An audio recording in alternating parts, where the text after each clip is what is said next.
प्रिय विद्यार्थियों, मैं ओपी तिवारी संकल्प विथ ओपी सर चैनल पर आप सभी लोगों का हार्दिक स्वागत करता हूं। देखिए, प्रैक्टिस सेट में मैंने पहला प्रैक्टिस आपको दे दिया है और ये दूसरा प्रैक्टिस होने जा रहा है। और एक सुबह की क्लास जो चैप्टर वाइज होनी थी उसको भी मैंने आज दे दिया था सुबह मॉर्निंग में। तो आज ये प्रैक्टिस में दूसरा प्रैक्टिस है। तो चलिए हम आगे चलते हैं प्रैक्टिस 2 करने। देखिए, पहला प्रश्न क्या किया गया है।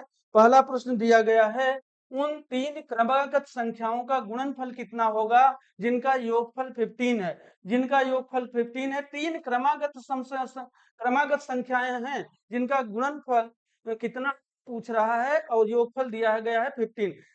एक बात आपको बता दें, इसका जो शॉर्ट मेथड होगा वही हम आपको बता रहे हैं। मध्य पद अगर हम निकालें तो मध्य पद क्या होगा, क्रमागत या सजातीय सजातीय पदों का योगफल, सजातीय पदों का योगफल योगफल अपान पदों की संख्या हो जाएगी।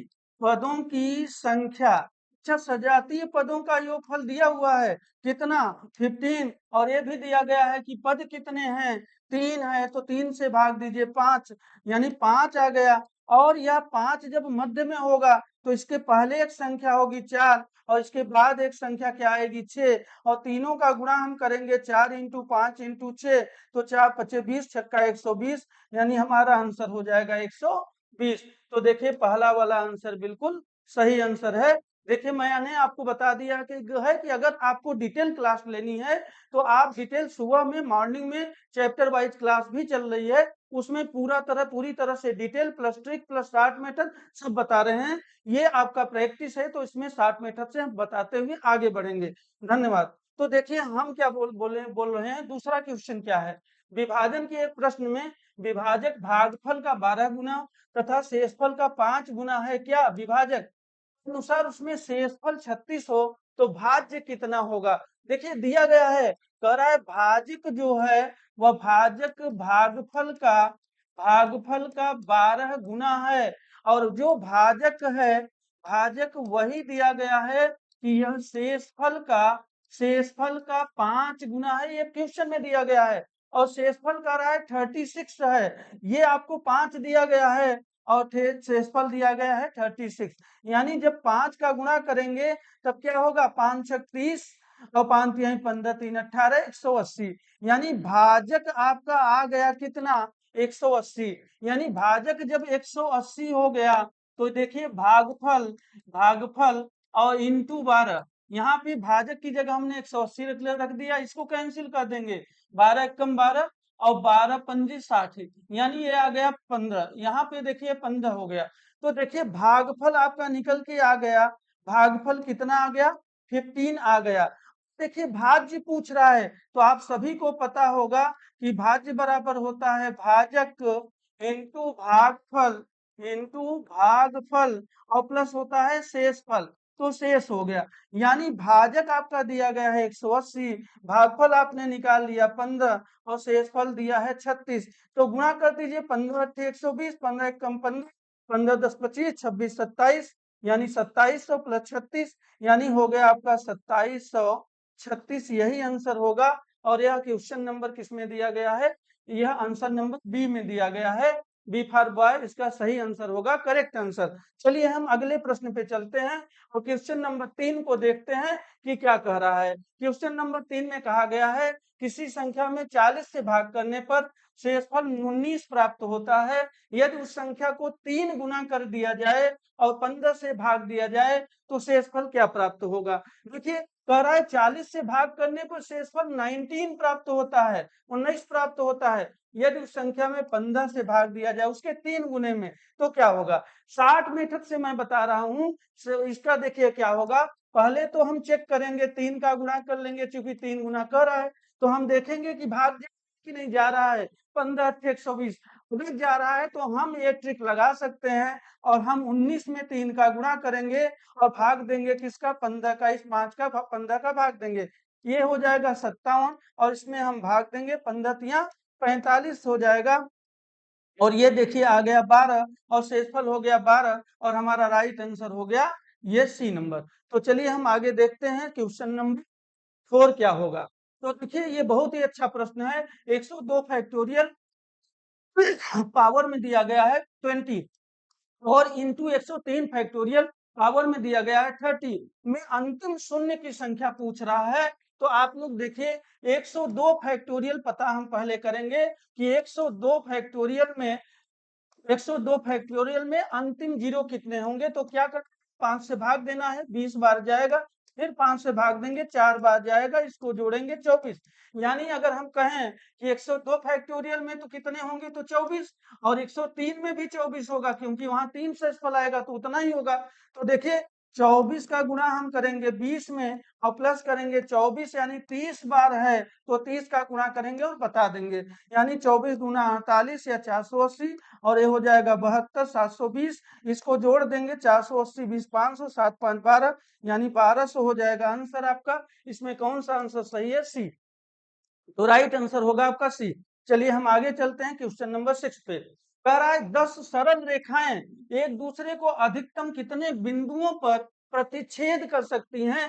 तो कितने बिंदुओं पर कर सकते हैं? ध्यान से देखिए n-1 अपान 2 होता है। तो n क्या है? जो 10 सरल रेखाएं हैं तो 10-1 अपान 2 यानी ध्यान से देखिए 10 इन n-1 सॉरी यहाँ पे देखिए n हो जाएगा यानी हम कहेंगे 10 इंटू 9 अपान 2 तो कितना हो जाएगा 45 यानी हमारा आंसर हो जाएगा डी 45।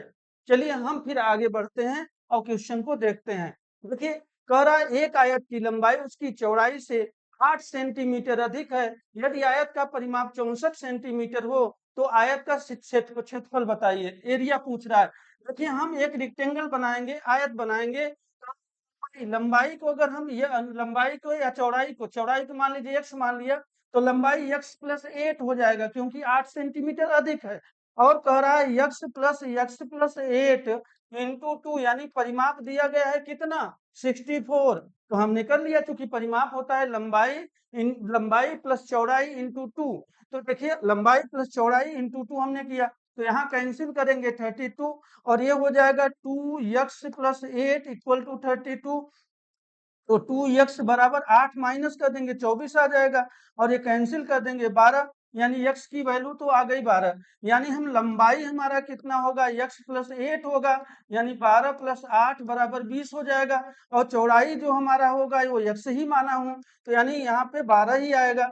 तो देखिए क्षेत्रफल कह रहा है, एरिया पूछ रहा है तो यल इंटू बी होता है यानी यल कितना है 20 और बी कितना है 12। यहाँ पे 12 दूना 24 यानी 240 सेंटीमीटर स्क्वायर। तो देखिए 240 सेंटीमीटर स्क्वायर कहाँ है? सी ऑप्शन में। तो हम आगे चलते हैं, देखते हैं क्वेश्चन नंबर 7।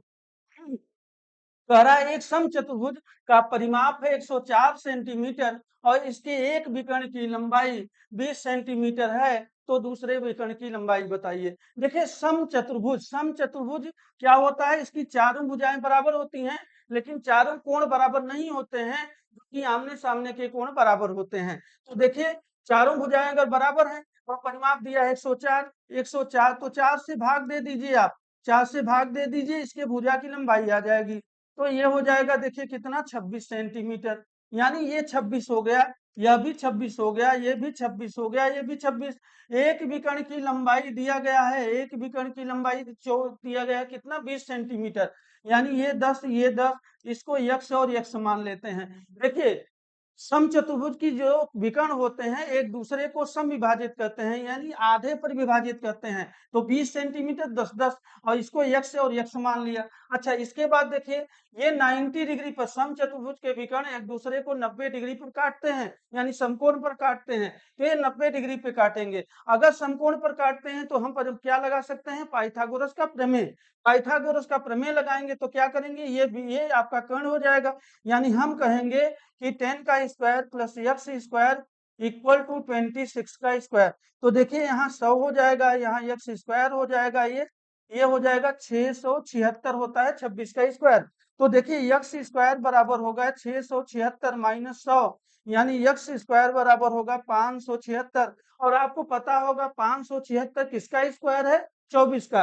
तो एक्स बराबर हो जाएगा 24 सेंटीमीटर। लेकिन अभी यहाँ क्या पूछा है? कह रहा है दूसरा विकर्ण बताइए। तो विकर्ण की लंबाई तो x और प्लस x होगा यानी 2x होगा। x प्लस x बराबर 2x यानी 2 इंटू 24 यानी 48 सेंटीमीटर हो जाएगा दूसरा विकर्ण। तो देखिए आपका ये सवाल आ गया, दूसरा विकर्ण कितना हो जाएगा, 48 सेंटीमीटर। तो हम आगे चलिए प्रश्नों पे चलते हैं। क्वेश्चन नंबर देखिए 8 क्या कह रहा है, एक वृत्ताकार मैदान जिसके व्यास की लंबाई 200 मीटर है, इस मैदान के बाहर चारों ओर 7 मीटर चौड़ा 7 मीटर रास्ता है और रास्ते का क्षेत्रफल बताइए। चलिए एक वृत्ताकार मैदान बनाते हैं। अब वृत्ताकार मैदान का जो व्यास है वह क्या कह रहा है, कह रहा है 200 मीटर। मान लीजिए एक केंद्र बिंदु है, ये व्यास है 200 मीटर। अब यहाँ पे देखिए चारों तरफ रास्ता बना हुआ है, इसकी चौड़ाई बता रहा है 7। और यहाँ से आप अच्छा बताइए, पूरा व्यास 200 है तो जो त्रिज्या है वो 100 हो जाएगी, 100 इधर और 100 इधर। तो आप देखिए अगर हम इस वृत्ताकार जो ये रास्ता है, यही रास्ता है, ये वाला, इसी का क्षेत्रफल पूछ रहा है। तो अगर हम रास्ते का क्षेत्रफल निकालना हो, रास्ते का क्षेत्रफल निकालना हो मुझे, तो हम क्या कहेंगे, रास्ता सहित वृत्त के क्षेत्रफल में हम वृत्त का क्षेत्रफल घटा देंगे। यानी रास्ता सहित वृत्त का क्षेत्रफल अगर हम यहाँ से लेकर यहाँ तक को देखिए, हम अगर यहाँ से लेकर के यहाँ तक को R1 मान लें और यहाँ से लेकर यहाँ तक को R2 मान लें, यहाँ से R2, तो क्या हो जाएगा, यानी पाई R1 square minus pi R2 square. और पाई यहाँ हम अगर कॉमन लेंगे तो R1 square minus R2 square हो जाएगा। देखिए 22/7 हो जाएगा, ये R1 स्क्वायर यानी 100 इधर और ये 7, तो 107 का स्क्वायर और ये R2 यानी 100 का स्क्वायर हो जाएगा। तो देखिए हम करेंगे क्या, 22/7 R1 स्क्वायर और R2 स्क्वायर का माइनस, यानी A square minus B square. तो ए प्लस बी, ए माइनस बी, एक बार जोड़ेंगे एक बार घटाएंगे। 107 में से 100 को जोड़ देंगे, हो जाएगा कितना, 207। और 107 में से 100 को माइनस कर देंगे तो हो जाएगा 7। 7 से 7 कैंसिल होगा, गुणा कर दीजिए 22 का। यहाँ पे देखिए 2 दूना 4 और 4 1 4, तो इसके बाद आप जोड़ दीजिए, यहाँ पे क्या हो जाएगा, 4 5 5 4, यानी 45 54। 45 54 आपका सी आंसर हो जाएगा और यही सही आंसर है। तो चलिए हम आगे चलते हैं अगले प्रश्न पर। देखिए एक और प्रश्न आया है और अच्छा प्रश्न है। यह क्या रहा है, कह रहा है कि ये कह रहा है एक त्रिभुज के भुजाओं की लंबाई 12 सेंटीमीटर, 8 सेंटीमीटर, 5 सेंटीमीटर है।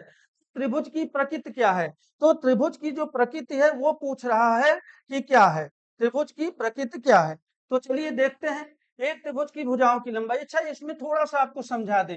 देखिए 3 भुजाएं, माना 3 भुजाएं ए बी और सी हैं, 3 भुजाएं ए बी और सी हैं, और सबसे बड़ी भुजा यानी ए इसमें से सबसे बड़ी भुजा अगर हो, सबसे बड़ी भुजा अगर हो, तो देखिए 3 बातें हो सकती हैं। या तो ए का स्क्वायर बड़ा होगा शेष 2 भुजाओं के वर्गों के योगफल का, यानी सी के स्क्वायर का, या तो यह छोटा होगा यानी A square less than B square plus C square, और या तो ये बराबर होगा A square equal to B square plus C square के। अगर यह ए स्क्वायर यानी सबसे बड़ी भुजा का स्क्वायर दोनों छोटी भुजाओं के वर्गों के योगफल से बड़ी है, तो इसे हम कहेंगे अधिक कोण त्रिभुज। ये हो जाएगा अधिक कोण त्रिभुज। और अगर ये छोटा है तो ये क्या हो जाएगा, ये न्यून कोण त्रिभुज होगा, न्यून कोण त्रिभुज हो जाएगा। और अगर बराबर है तो समकोण त्रिभुज हो जाता है। यही 3 बातें होंगी। तो आप देखिए, आप देख करके बता सकते हैं कौन सा त्रिभुज होगा। यानी 12 का स्क्वायर अगर हम करें तो 144 हो जाएगा सीधे सीधे, और 8 का स्क्वायर प्लस 5 का स्क्वायर करें तो 64 ही हो जाएगा और 25 हो जाएगा। इसको जोड़ दीजिए, 5 4 9 और 6 2 8।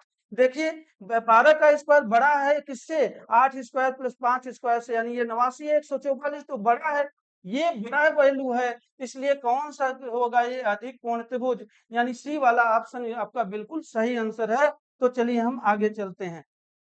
देखिए अगला प्रश्न, 10वां प्रश्न क्या है, एक त्रिभुज एबीसी जिसका परिकेंद्र यस है, यदि कोण बीएससी 140 डिग्री हो तो कोण बीएससी का मान बताइए। परिकेंद्र क्या होता है हम आपको समझा देते हैं।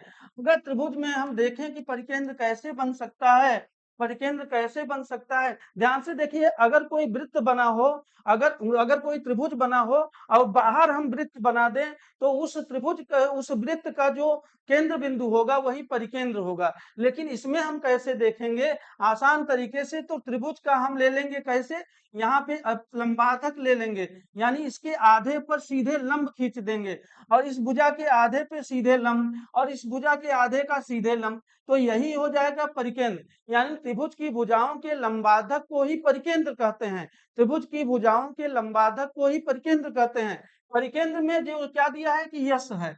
चलिए, यह कह रहा है कि ये जो परिकेंद्र है ये यश है। अगर हम यहाँ पे यश कर दें, ये यश है, तो देखिए ये जो है, ये एक यहाँ पे ये यही कह रहा है कि ये वाली जो वैल्यू ये दिया हुआ है 140 डिग्री, और ये वाली वैल्यू पूछ रहा है कि ये वैल्यू कितनी होगी। तो देखिए, कोण बीएसी का जो वैल्यू होगा वह क्या होगा? यानी कोण बीएससी अपान 2 होगा, यानी 140 डिग्री बटे 2 हो जाएगा, यानी 70 डिग्री। यह जो है ये इसका दूना होता है, यानी इसका आधा होता है। ये बीएससी बीएससी का दूना कहें या बीएससी का आधा बीएससी कहें, तो ये हो जाएगा 70 डिग्री, और 70 डिग्री आपका आंसर हो जाएगा ये। तो चलिए हम अगले क्वेश्चन पे चलते हैं। देखिए, यह प्रश्न भी बहुत अच्छा है। कह रहा है एक अर्धवृत्ताकार कागज है जिसके त्रिज्या की लंबाई 16 सेंटीमीटर, कागज के 16 सेंटीमीटर है। कागज के अंदर अधिकतम क्षेत्रफल का एक त्रिभुज खींचा गया है। त्रिभुज का क्षेत्रफल क्या है? यह मौखिक प्रश्न है। देखिए, किसी अर्धवृत्ताकार में बने बड़े से बड़े त्रिभुज का क्षेत्रफल आर स्क्वायर के बराबर होता है।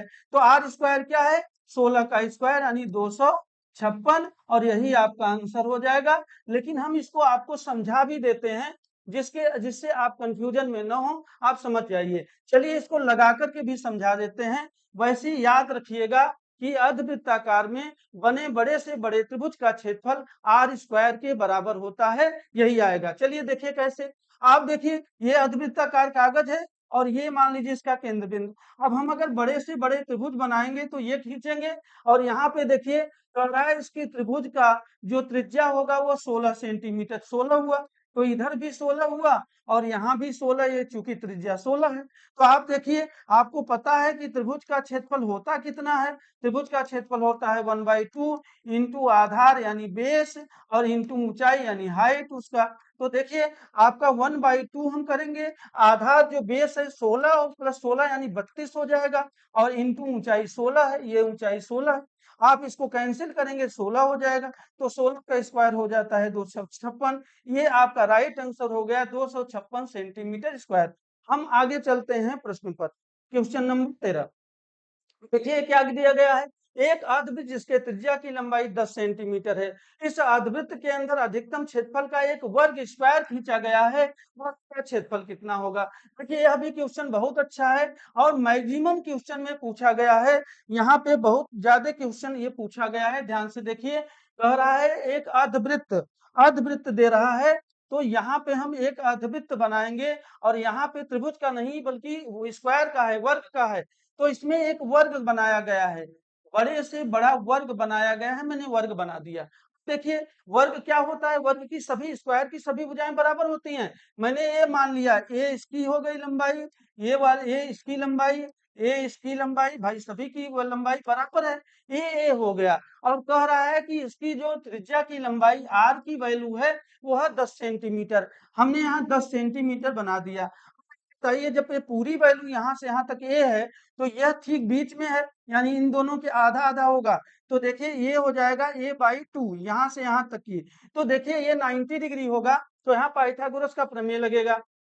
और आपको पता है 10 सेंटीमीटर त्रिज्या दिया हुआ है, तो क्या हो जाएगा? ए स्क्वायर प्लस a/2 का whole square equal to 10 square, यानी A square plus A square upon 4 equal to 100 हो जाएगा। और 4 स्क्वायर प्लस ए स्क्वायर हो जाएगा 5 स्क्वायर, पान हो जाएगा 4 इक्वल टू 100, और ये कैंसिल हो जाएगा, 20 पंजे 100 और 20 चौके 80, यानी आपका जो ये ए स्क्वायर आ जाएगा ये 80 सेंटीमीटर आ जाएगा। 80 ए स्क्वायर बराबर 80 सेंटीमीटर स्क्वायर, यानी ए स्क्वायर। अच्छा, आपको पता है कि जो वर्ग होता है उसका क्षेत्रफल ए स्क्वायर होता है, तो आपका क्षेत्रफल आ गया। 80 सेंटीमीटर स्क्वायर, और यह इसका राइट आंसर है। हम आगे चलते हैं प्रश्न पर। देखिए, यह प्रश्न भी बहुत ही अच्छा है। कह रहा है एक व्यक्ति अपनी आय का 20% भोजन पर तथा शेष आय का 25% शिक्षा पर तथा शेष आय का 20% मनोरंजन खर्च करता है। इसके पश्चात यदि वह रुपए 6000 की बचत करता है तो उसकी कुल आय क्या है?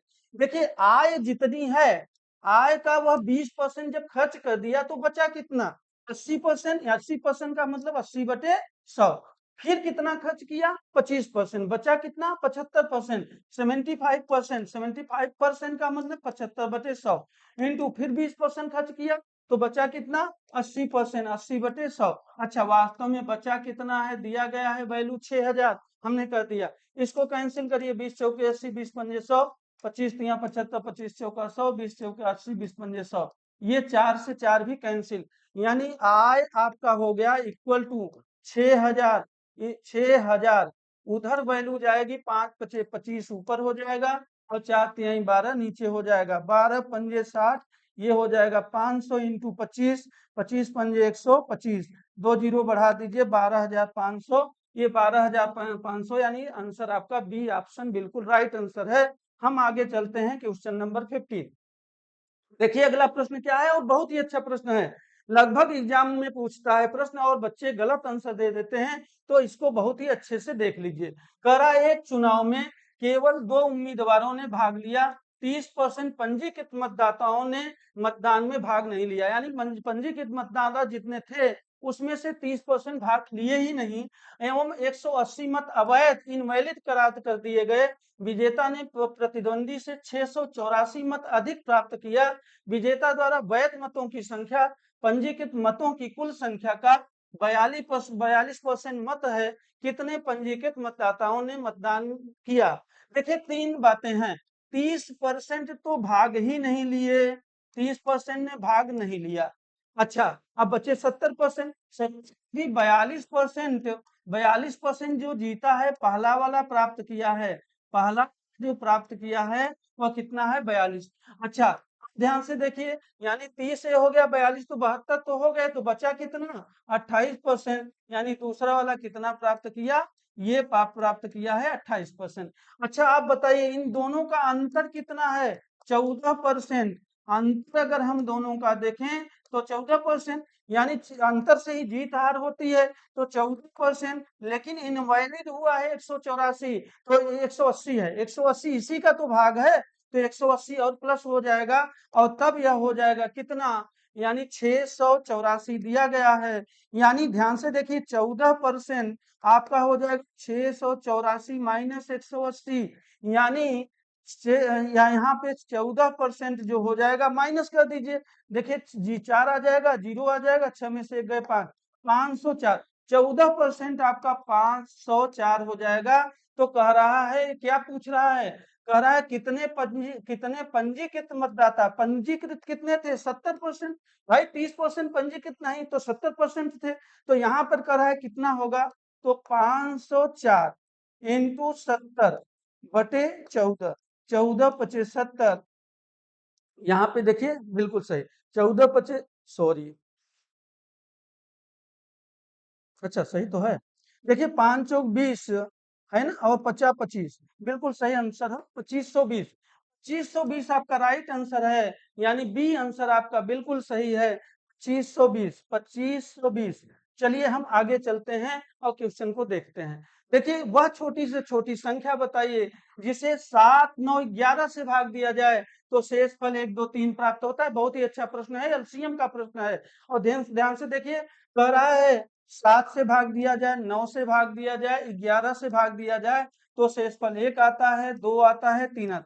देखिए, अगर हम इसको घटाएं, 7 में से 1 तो 6 हो जाएगा, 9 में से 2 7 हो जाएगा, 11 में से 3 8 हो जाएगा, और अलग अलग आएगा तो हम क्वेश्चन नहीं कर पाएंगे। हम ऐसी किसी संख्या का गुणा कर देंगे जिसको घटाने पर समान आना चाहिए, समान वैल्यू आना चाहिए। अब बताइए, 7 में से 2 माइनस किया 5, 9 में से 4 माइनस किया 5, 11 में 6 माइनस किया 5, 5 आ गया। अब हम क्या करेंगे? 7, 9 और 11 का हम लेंगे एलसीएम, एलसीएम, और माइनस करेंगे 5, ये जो वैल्यू है 5। और अपान करेंगे 2, क्यों? क्योंकि 2 का गुणा अपने से किया है इसलिए। अच्छा 7 9 11 का एलसीएम 7 9 63 कर दीजिए यहीं और इंटू 11 एलसीएम तो 11 तिया 33 11 छक्का 66 यानी 69 693 तो 693 आ जाएगा तो 693 हो जाएगा और -5 और बटे 2 तो देखिए यहाँ पे क्या हो जाएगा यानी 5 माइनस करेंगे तो 688 और बटे 2 तो 2 तिहाई 6 4 4 यानी 344 और राइट आंसर हो जाएगा बी। बी आपका राइट आंसर हो जाएगा। हम आगे चलते हैं और देखते हैं एक संख्या 52 से विभाजित होती है। एक संख्या 52 52 से विभाजित होती है, हमें शेष के रूप में 27 प्राप्त होता है। उसी संख्या को 13 से विभाजित करने पर शेषफल क्या होगा? आसान प्रश्न है। 52 से भाग दिया जाए तो शेषफल 27 मिलता है, 13 से भाग दिया जाएगा तो शेषफल क्या होगा? देखिए ऐसे प्रश्नों में हम पहले चेक करेंगे 13 चौका 52 जा रहा है भाग, इसलिए हम सीधे हल कर सकते हैं। 27 में 13 का भाग देंगे, 13 दूना 26 और आंसर शेषफल आ गया 1 और यही हमारा आंसर है 1, यानी यह आंसर होगा 1। ये पहला ए। आपका देखिए अगला क्वेश्चन क्या है? किसी कक्षा में लड़कों का औसत उम्र 26 वर्ष है, लड़कियों का औसत उम्र 23 वर्ष है। 26 वर्ष और 23 वर्ष, सभी छात्रों का औसत उम्र 23.5 वर्ष हो और इस कक्षा में कुल छात्रों की संख्या, टोटल छात्रों की संख्या कितनी है? 7। लड़कियों की संख्या पूछ रहा है, लड़कियों की। चलिए देखिए बॉय का जो दिया गया है और गर्ल का, बॉय का औसत दिया गया है 26 और लड़कियों का दिया गया है कितना? 23। अच्छा दोनों का मिलाकर 23.5 हम और इनका रेशियो निकाल लेते हैं। 26 में से 23.5 करेंगे 2.5 और इन दोनों का अंतर हम निकालेंगे तो 0.5। दशमलव दशमलव एक अंक पे है तो कैंसिल हो जाएगा। ये देखिए आपका 1:5 आ गया, 1:5 यानी लड़कों लड़कियों में 1:5 का अनुपात। टोटल लड़के मतलब टोटल संख्या लड़के लड़कियों का मिलाकर 60 ही है, यानी 5 और 1 जोड़ दीजिए 6 से भाग दीजिए, जिस 6 उसका गुणा कर दिए। लड़कियों का पूछ रहा है, लड़कियां कितनी है? 5 के अनुपात में, यहाँ गुणा 6 10 में 60 है और 10 5 50 यानी 50 लड़कियां हैं। इसमें ये डी फॉर डॉक्टर आपका आंसर हो जाएगा। हम आगे क्वेश्चन पे चलते हैं, देखते हैं क्वेश्चन नंबर 18। एक व्यक्ति अपनी चाल 25% बढ़ा देता है तो घर से ऑफिस 10 मिनट पहले पहुंचता है, तो वास्तविक चाल से चलने पर कितना समय लगेगा? हम आपको बता चुके हैं कि जब चाल बढ़ेगी तो समय घटेगा और जब ऐसे तुलनात्मक प्रश्न हो तो देखिए एक आप ट्रिक लगा सकते हैं, यक्स अपान 100 प्लस माइनस यक्स इंटू 100 मैं बता चुका हूं, यानी समय में कमी जो होगा, कमी प्रतिशत वह हो जाएगा कितना? x अपान 100 प्लस माइनस x इंटू 100। हम 25/125 करेंगे इंटू 100 करेंगे, यानी आपका हो जाएगा 20%। समय में 20% की कमी होगी, यानी 20% बराबर 10 मिनट है। 10 मिनट तो 100% कितना होगा? हम कहेंगे 10 इंटू 100 पान 20 तो देखिए आपका आ गया कितना? 50 मिनट। आपका आंसर कितना होगा? 50 मिनट। ये आपका डी आंसर सही है। हम चलते हैं अगले प्रश्न पर। देखिए कह रहा है 80 किलोमीटर प्रति घंटा की चाल से चल रही 600 मीटर लंबी रेलगाड़ी, 600 मीटर लंबी रेलगाड़ी अपनी ही दिशा में 8 किलोमीटर प्रति घंटा की चाल से जा रहे व्यक्ति को कितने समय में पार कर जाएगी? यानी यहाँ पे जिस दिशा में ट्रेन जा रही है उसी दिशा में व्यक्ति जा रहा है, तो ट्रेन की सापेक्षिक चाल हो जाएगी व्यक्ति के सापेक्ष, तो क्या हो जाएगा? माइनस हो जाएगा। जबकि विपरीत दिशा में होगा सापेक्षिक चाल प्लस होगी, लेकिन यहाँ एक ही दिशा में है, इसलिए जो सापेक्षिक चाल होगी वह माइनस हो जाएगी। माइनस हो जाएगी यानी 80 माइनस 8 बराबर 72 किलोमीटर पर आवर। अब देखिए यहाँ पे जो दूरी होगी, दूरी ये 600 मीटर हो जाएगी, ये 600 मीटर हो जाएगी। हम क्या करेंगे? मुझे समय निकालना है, समय। तो देखिए समय जो होता है क्या? दूरी बटे चाल, यानी 600 मीटर में है लेकिन चाल किलोमीटर प्रति घंटा है तो मीटर प्रति सेकंड में हम बदल देंगे, यानी 5/18 से हम गुणा कर देते हैं। तो देखिए कैंसिल हो जाएगा, 5 चौक 20, 5 चौक 20 और 20 तिहाई 60, यानी यहाँ पे हो जाएगा 30 सेकेंड यानी 30 सेकेंड, यहाँ भी आपका आंसर होगा डी। चलिए हम अगले प्रश्न पे चलते हैं और देखते हैं। कोई धन चक्रवृद्धि ब्याज की एक निश्चित दर से 6 वर्षों में 8,000 यानी कह रहा है कि 6 वर्षों में 8,000 हो जाता है, और इसके बाद कह रहा है 9 वर्षों में वह धन 27,000 हो जाता है, तो ब्याज की दर बताइए, आर पूछा गया है। ध्यान से देखिए, बहुत ही अच्छा प्रश्न है। ऐसे प्रश्न को आप रेशियो बना लीजिए 27,000, और यहाँ देखिए तीनों जीरो कैंसिल हो गया, और यह चूंकि समय में अंतर 3 वर्ष का है, समय में कितने वर्ष का अंतर है 3, तो इस सबका पावर 3 बनाएंगे, यानी 2 का पावर ये 3 हो जाएगा, और एक इसका पावर 3 होगा तो 3 का पावर 3, पावर पावर बराबर कैंसिल। 3 और 2 में रेशियो है, तो कितना 3 अधिक है 2 से, हम कहेंगे 1 अधिक है अपान किससे अधिक है 2 से, और इंटू 100 हो जाएगा, यानी 50%, यानी हमारा आंसर क्या हो गया 50%, और ये आंसर हो जाएगा ये। देखिए मैं बता चुका हूँ, डिटेल देखना है तो सुबह की डिटेल वाली क्लास आप देख सकते हैं। चलिए धन्यवाद। आगे हम चलते हैं और क्वेश्चन नंबर 21 चलते हैं। बहुत ही अच्छा प्रश्न है, ध्यान से देखिएगा। 1 factorial plus 2 factorial plus 3 factorial plus 4 factorial plus 5 factorial plus dot dot dot 100 factorial upon 5 का शेष है, रिमाइंडर पूछ रहा है। आप बताइए, अगर हम 1 फैक्टोरियल को हल करेंगे तो 1 फैक्टोरियल को हल करेंगे तो 1 होगा, तो 1 में 5 का भाग जाएगा नहीं, शेषफल एक ही आएगा। देखिए 2 फैक्टोरियल है, 1 इंटू 2 हो जाएगा, यहाँ भी 2 हो जाएगा। 3 फैक्टोरियल का मतलब क्या हुआ, 1 इंटू 2 इंटू 3, यानी गुणा करेंगे 6, और 6 में 5 का भाग देंगे तो शेषफल रिमाइंडर कितना होगा 1, इसलिए यहाँ 1 बचेगा। अच्छा 4 फैक्टोरियल यानी 1 इंटू 2 इंटू 3 इंटू 4, यानी 2 तिहाई 6, और 6 चौके 24, 24 में 5 का भाग देंगे, शेषफल आएगा 4। देखिए 5 में 0 आ जाएगा शेषफल, क्यों कि 1 इंटू 2 इंटू 3 इंटू 4 इंटू 5 में 5 का भाग देंगे, 5 5 कैंसिल हो जाएगा, इसलिए शेषफल 0 हो जाएगा। और 5 के बाद कोई भी संख्या हो, कितनी भी बड़ी हो, जब हम 5 का भाग देंगे तो 5 कैंसिल हो जाएगा, और फिर शेषफल आएगा 0, तो यहाँ से लेकर यहाँ तक सब में आ जाएगा 0। चलिए हम हल करते हैं, यानी ये होगा 1 प्लस 2 प्लस 1 प्लस 4 और अपान 5, तो इसका शेष यही आप कर दीजिए, आपका आंसर आ जाएगा। यानी आप देखिए 2 1 3 और 3 1 4 और 4 8, तो 8/5 का अगर हम शेष पूछें तो 8 में 5 का भाग देंगे, शेष क्या होगा 3 होगा, और यही हमारा आंसर होगा सी, यानी सी आपका आंसर हो जाएगा, बिल्कुल सही आंसर। हम अगले प्रश्न पे चलते हैं और देखते हैं कि क्या होगा। देखिए अगला प्रश्न है, 1 से 50 तक की संख्या को लिखने में कुल कितने अंकों की आवश्यकता है। आसान प्रश्न है। आप बताइए 1 से 50 तक लिखेंगे तो 1 से 9 तक तो केवल 9 अंक है ना, 1 से 9 तक केवल 9 अंक है, और हम यहाँ से 10 से चलेंगे, 10 से 50 तक की बात करेंगे, 50 तक तो देखिए, अच्छा 50 तक की संख्या में अगर हम 9 निकाल दिया तो बचा कितना जी, 50 में से 9 गया 41, और 41 संख्याएं हैं, इसमें 2-2 अंकों की हैं, तो कितनी हो गई 2 और 2 चौके 8, 82 अंक, यानी 82 अंक हो गए। तो 82 प्लस 9, यानी 82 प्लस 9 को हम जोड़ेंगे तो 9 और 2 11, और 8 1 9, यानी 91 हो जाएंगे, तो आंसर हो जाएगा 91, यानी बी, यहाँ 91 अंक हो जाएंगे। चलिए हम आगे चलते हैं और देखते हैं प्रश्नों को। कह रहा है 1 से 300 तक की पूर्णांक संख्याओं में 1 का प्रयोग कितनी बार हुआ है, यह भी प्रश्न बहुत बार पूछा जाता है, तो आप लोग सभी लोग ध्यान से देखिएगा। यानी 1 से लेकर 99 तक हम कोई भी संख्या देखें, 1 2 3 4 5 6 7 8 9, कोई भी संख्या हो वह 20 बार आती है, आप गिन लीजिएगा 1 से लेकर 99 तक, 99 तक।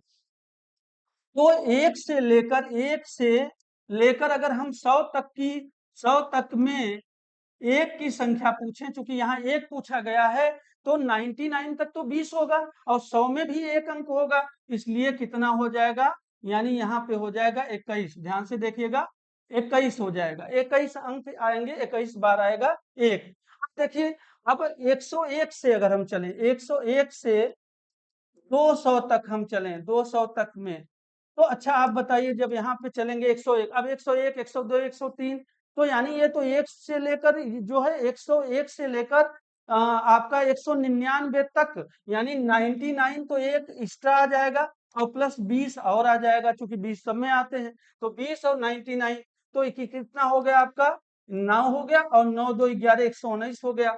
अब आप देखिए 201 से 300 तक अगर हम देखें, 300 तक देखें तो फिर 20 बार आ जाएगा, और सभी को जोड़ दें, यानी 21 प्लस 119 और प्लस 20 जोड़ दीजिए, जो आंसर आएगा वही होगा। 9 1 10 यानी 0, और एक के बाद 2 2 1 3 3 1 4 4 2 6 और 1 यानी 160। 160 किसमें है? बी में। तो आपका बी आंसर हो जाएगा 160, बिल्कुल सही आंसर। अगला हम क्वेश्चन देखते हैं 24। देखिए कह रहा है किसी बहुभुज के अंतः कोणों और बाह्य कोणों के योगफल में 9:2 का अनुपात है। इस बहुभुज यानी पॉलीगॉन में बहुभुज में भुजाओं की संख्या क्या है? देखिए जो अंतः कोणों का योगफल होता है वह n-2 इंटू ए 180 डिग्री होता है, और जो बाह्य कोणों का योगफल होता है वह 360 डिग्री होता है। तो 180 और 2 कैंसिल हो जाएगा, यानी n-2 और आपका हो जाएगा रेशियो 2। तो रेशियो 2 हो जाएगा, यही दिया गया है कितना 9:2। यानी ध्यान से देखिए n-2/2 हम कहें तो 9:2 है, तो ये कैंसिल हो जाएगा। n बराबर 9 प्लस 2 हो जाएगा, यानी कितना हो जाएगा 11, और आपका आंसर हो जाएगा सी। तो यह राइट आंसर है सी। अगले प्रश्न पे हम चलते हैं, देखते हैं यह लास्ट प्रश्न है। किसी बहुभुज में भुजाओं की संख्या 7 है, तो इसमें विकर्णों की संख्या क्या होगी? विकर्णों की संख्या क्या होती है? n-3 into n/2। तो देखिए n-3 यानी भुजाओं की संख्या n है, 7-3 इंटू 7/2 यानी 4 इंटू 7/2। तो देखिए कितने हो गए? 14 हो जाएगा, और ऑप्शन ए आपका बिल्कुल राइट आंसर है। तो चलिए आज का आपका प्रैक्टिस सेट 2 हो गया। चलिए धन्यवाद।